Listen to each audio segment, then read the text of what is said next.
রব্বুল আলামিন বলেন আলিফ লাম মিম আহাসিবান নাসু আন ইউতরাকু আন ইয়াকুলু আমান্না ওয়া হুম লা ইফতানুন ওয়ালাকাদ ফাতান্না আল্লাযীনা মিন ক্বাবলিহিম ফালায়া'লামান্না আল্লাহু আল্লাযীনা সাদাকু ওয়া লায়া'লামান্নাল কাযিবিন আম হাসিবাল্লাযীনা ইয়া'মালুনাস সাইয়্যাতি আন ইয়াসবিকুনা ساء ما يحكمون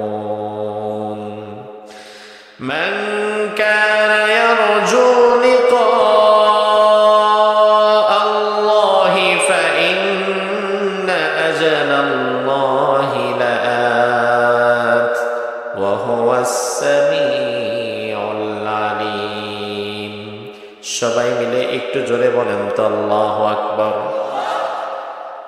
আল্লাহ রাব্বুল আলামিন কোরআনুল কারীমের সূরা আল-আনকাবুত এই সূরার 1 নম্বর আয়াতের মধ্যে আল্লাহ বললেন আলিফ লাম মিম। দুনিয়ার কোন মুফাসসির আলিফ লাম মিমের কোন অর্থ বের করতে পারে নাই। সূরা বাকারার শুরুতেও আছে আলিফ লাম মিম যালিকাল কিতাবু লা রাইবা ফীহি। ইহা এমন একটা কিতাব মুত্তাকীদের জন্য যেখানে হিদায়াত রয়েছে। তবে আলিফ লাম মিমের অর্থ দুনিয়ার কেউ করে নাই। সূরা ইয়াসিনের শুরুতে ইয়াসিনের অর্থ কেউ করতে পারে নাই। সূরা নূনের শুরুতে নূন ওয়াল কালামি ওয়া মা ইয়াসতুরুনের নূনের ব্যাখ্যা কেউ করতে পারে নাই। সূরা মারইয়ামের শুরুতে কাফ হা আইন সাদের ব্যাখ্যা কেউ করতে পারে নাই। সূরা আনকাবুতের শুরুতে যে আলিফ লাম মিম আছে, দুনিয়ার কোন মুফাসসির তার কোন অর্থ জানে না, দুনিয়ার কোন মুফাসসির তার কোন ব্যাখ্যাও জানে না। মুফাসসিরগণ আলিফ লাম মিমের অর্থের নিচে লিখে দিয়েছেন আল্লাহু আ'লামু বিমুরাদিহি। আলিফ লাম দিয়ে আল্লাহ কি বোঝাতে চাইলেন এটা আল্লাহ নিজেই ভালো জানে, দুনিয়ার মানুষকে আল্লাহ সেটা জানান নাই। আমার ভাইরা, আল্লাহ যেহেতু জানায় নাই তার মানে ধরে নিতে হবে আমাদের জানার প্রয়োজন নাই। তার কারণ আল্লাহ আমাদেরকে ততটুকু জানিয়েছে যতটুকু জানার প্রয়োজন আমাদের আছে। আর যে বিষয়ে আল্লাহ আমাদেরকে জানাই নাই বুঝে নিতে হবে সে বিষয়ে জানার কোনো দরকারও আমার নাই। মুফাসসিরগণ কিছু সংখ্যক মুফাসসির বলেন আলিফ লাম মিম ইয়াসিন নুন কফ এই বিচ্ছিন্ন অক্ষরগুলো হচ্ছে সিররুম বাইনাল্লাহি ওয়া বাইনা রাসূলিহি, আল্লাহ এবং তার রাসূলের মাঝে গোপন একটা বিষয়। যেই বিষয়টা দুনিয়ার মানুষকে আল্লাহ জানাতে চায় নাই সেটা শুধু জানে আল্লাহ এবং তার রাসূল। যেহেতু আল্লাহ এবং আল্লাহর রাসূলের মাঝের গোপন একটা বিষয় আলিফ লাম মিম, এজন্য ওই গোপন বিষয়ে আমাদের ঢোকার দরকার নাই। এটা আল্লাহ এবং তার রাসূলের মাঝে গোপন থাকাটাই উত্তম, ঠিক না? এরপরে আল্লাহ রাব্বুল আলামিন বললেন বান্দা শোনো, আহাসিবান নাস, দুনিয়ার মানুষ কি মনে করেছে নাকি আইয়ুতরাকু আইয়াকুলু আমান্না, সে শুধু বলবে আমি ইমানদার, আমি ঈমান এনেছি, ঈমানের দাবি করবে। ওয়া হুম লা ইফতানুন, আমি আল্লাহ বুঝি তার ঈমানটা পরীক্ষা না করেই জান্নাত দিয়ে দেব। তার মানে আল্লাহ বললেন দুনিয়ার মানুষ সাবধান, শুধুমাত্র মুখে ঈমানের দাবি করার মাধ্যমে জান্নাতে যাওয়া যাবে না, বরং জান্নাতে যদি আমরা যেতে চাই ঈমানের দাবি করার পরে ঈমানের পরীক্ষা দেওয়ার জন্য প্রস্তুতি নেওয়ার দরকার আছে না নাই?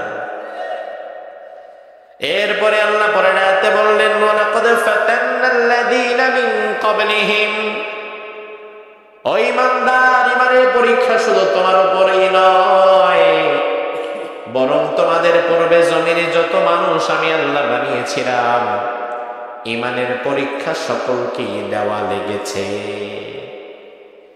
আমরা যদি বলি আল্লাহ ঈমানের পরীক্ষা কেন দেওয়া লেগেছে, কি কারণ, আমার আল্লাহ বললেন, ফালা ইয়ালামান্নাল্লাহুল্লাযীনা সাদাকু ওয়া লা ইয়ালামান্নাল কাযিবিন। ঈমানের পরীক্ষা এজন্যই দেওয়া লেগেছে, আমি আল্লাহ দেখতে চাই ঈমানদার দাবি করার পরে এই দাবির উপরে কারা সত্যবাদী, আর ঈমানদার দাবি করার পরে এই দাবির উপরে কারা মিথ্যাবাদী মুনাফিক। তার মানে আল্লাহ রাব্বুল আলামিন কিন্তু বুঝায় দিলেন, দুনিয়াতে যারা ঈমানদার দাবি করবে সবাই আসলে প্রকৃত ঈমানদার হবে না, বরং দুনিয়াতে ঈমানদার দাবি করবে কিছু মানুষ, বাহিনী ঈমানের কথা বলবে, লেবাস ঈমানদারের লেবাস পরবে, টুপি পরবে, পাঞ্জাবি পরবে, সুন্দর কথা বলবে, কিন্তু ভেতরে ভেতরে মুনাফিকি লালন করবে, এমন কিছু মানুষ সমাজে আছে না নাই? তার মানে আমার ভাইরা, শুধুমাত্র মুখে ঈমানের দাবি করলেই জান্নাতে যাওয়া যাবে? জোরে কোন যাবে? আল্লাহ রাব্বুল আলামিন বলেন, হাসিবান নাস, আমি আল্লাহ কি মানুষকে পরীক্ষা করব না, এটা মানুষ মনে করেছে নাকি? তার মানে অবশ্যই অবশ্যই আল্লাহ আমাদের ঈমান যাচাই বাছাই করবেন, ঈমান আল্লাহ পরীক্ষা করবেন। আজকের আমাদের এই আয়াতগুলোকে সামনে রেখে আলোচনার মূল বিষয় হচ্ছে ঈমানের অগ্নি পরীক্ষা। বুঝতে পেরেছেন আলোচনার বিষয় কি? ঈমানের অগ্নি পরীক্ষা, শুধু পরীক্ষা নয়।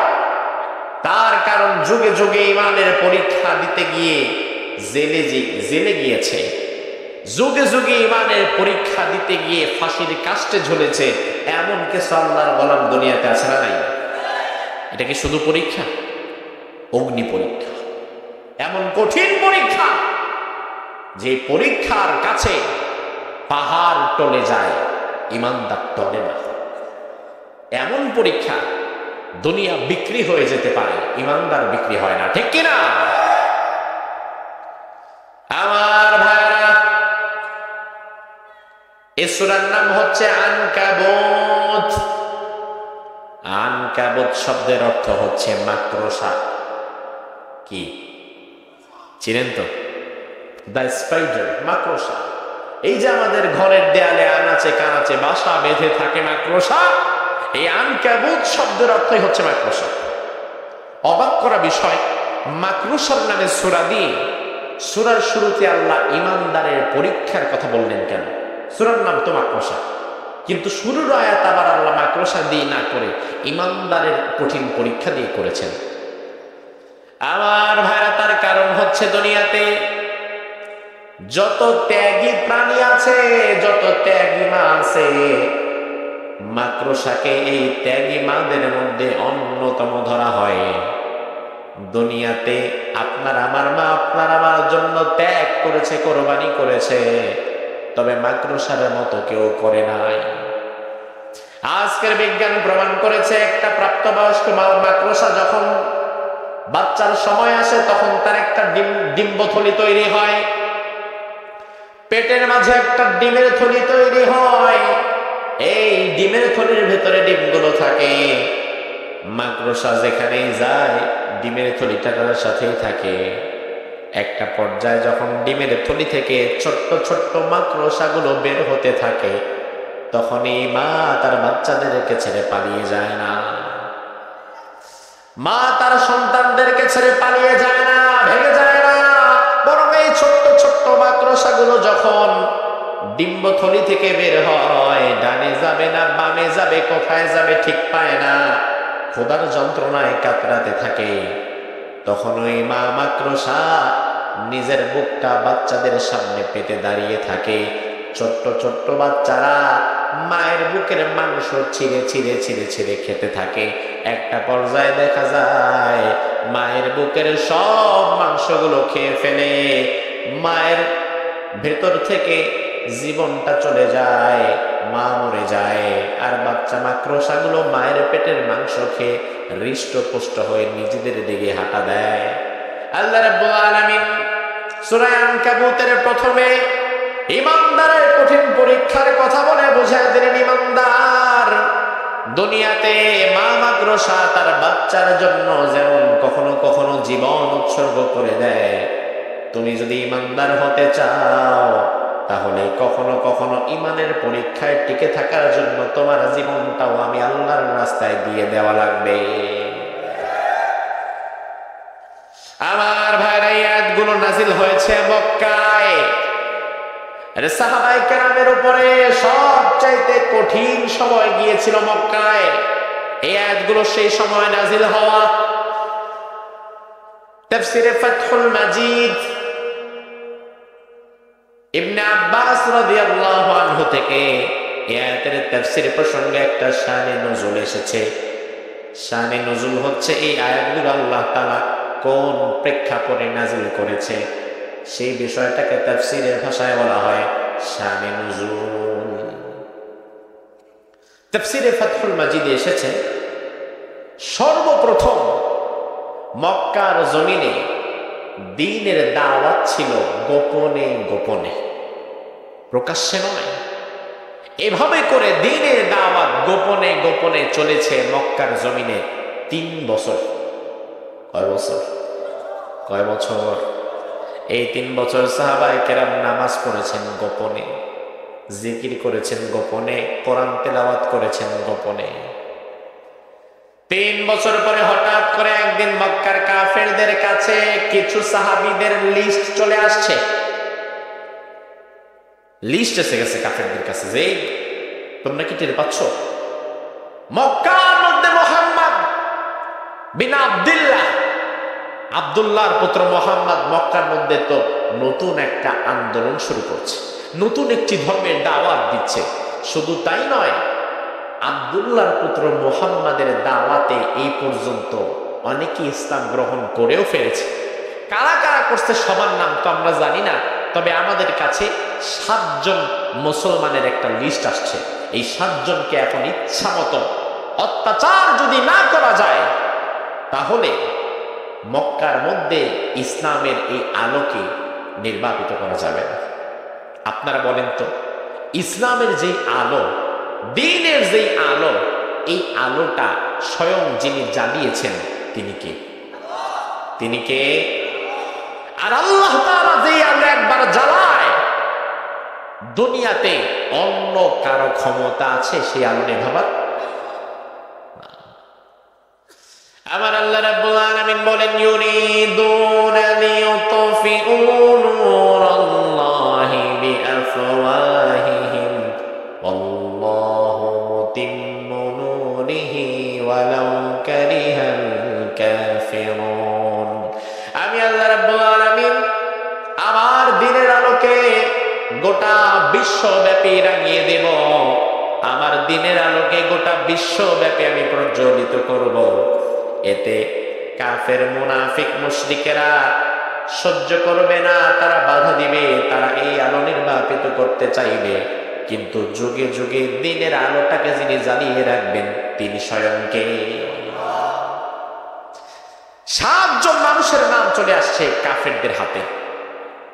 এই 7 জনের উপরে এখন অত্যাচার নির্যাতন আছে না নাই? বেশি না কম? 1 নাম্বার রাসূল, 2 নাম্বার আবু বকর, 3 নাম্বার সুমাইয়া, সুহাইব, বেলাল, মিকদাদ, আম্মার। এই 7 জনের নাম চলে এসেছে। তবে 7 জনের সবার উপরে অত্যাচার করা সহজ নয়, কারণ রাসূল কুরাইশ বংশের নেতার ভাতিজা। এজন্য রাসূলুল্লাহকে মারার আগে আবু তালেব তার সামনে এসে দাঁড়াবে। অন্যদিকে আবু বকরকে অত্যাচার করা সহজ নয়, তার কারণ আবু বকর কুরাইশ বংশের সম্ভ্রান্ত একজন ব্যবসায়ী। আবু বকরকে মারার আগে হিসাব নিকাশ করে মারা লাগবে।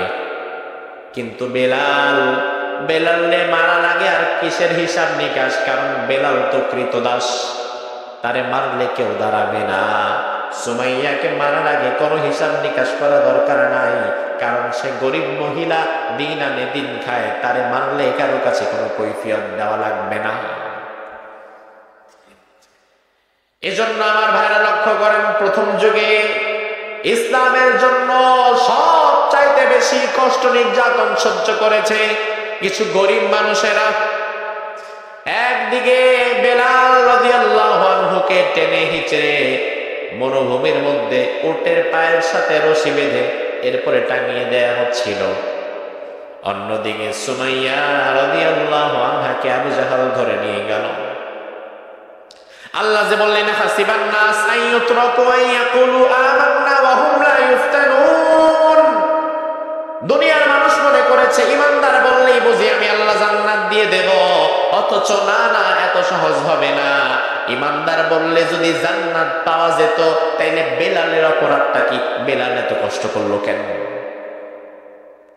ইমানদার বললেই যদি জান্নাতে যাওয়া যেত, তাইলে খাব্বাব খুবাইবের অপরাধ কি? তারা মার খাইলো কেন? ইমানদার বললেই যদি জান্নাতে যাওয়া যেত, তাহলে সুমাইয়ার অপরাধ কি? সুমাইয়ার লজ্জাস্থানের ভেতরে বর্ষা ঢুকিয়ে দেওয়া হলো কেন? আমার ভাইরা, এই আয়াতটা যে আয়াতটা আমি আপনাদের সামনে তেলাওয়াত করলাম, এই আয়াতটা যখন নাজিল হলো, সুমাইয়া রাদিয়াল্লাহু আনহাকে আবু জাহাল ধরে নিয়ে গিয়েছে মরুভূমির মধ্যে। সুমাইয়ার স্বামী এবং সুমাইয়ার সন্তানকেও নিয়ে গিয়েছে।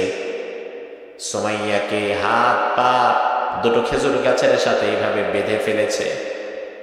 সুমাইয়ার স্বামী এবং সন্তানের হাত পা বেঁধে সামনে উপর করে ফেলে রেখেছে।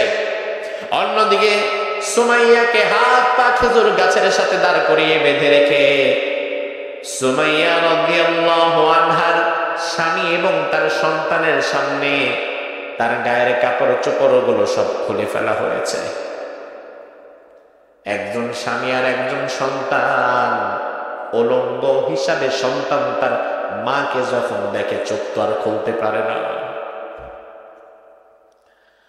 এরপরে আবু জাহাল হাতের মধ্যে বর্ষা নিয়ে সুমাইয়া রাদিয়াল্লাহু আনহার গায়ের মধ্যে খোঁচাতে লাগলো। যেখানে খোঁচা দেয় ফিনকি দিয়ে রক্ত বের হয়ে যায়। সুমাইয়া আল্লাহর দরবারে সহযোগিতা চাই, আল্লাহ এই যন্ত্রণা সহ্য করতে পারছি না। এমন সময় আল্লাহর হাবিব সাল্লাল্লাহু আলাইহি ওয়াসাল্লাম এই পথ দিয়ে হেঁটে যাচ্ছেন।